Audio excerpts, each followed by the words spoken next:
Ну. Так, давай мы сейчас с Мироном покажем, как нам врач сказал делать вибрационный массаж. В общем, укладываем его вот так на колени. Чуть-чуть наклоняем голову как бы вниз, слегка, туловище.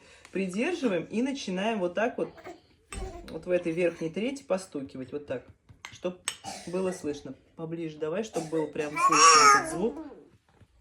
Как будто по пустой коробочке, чтобы был такой. То есть достаточно сильно.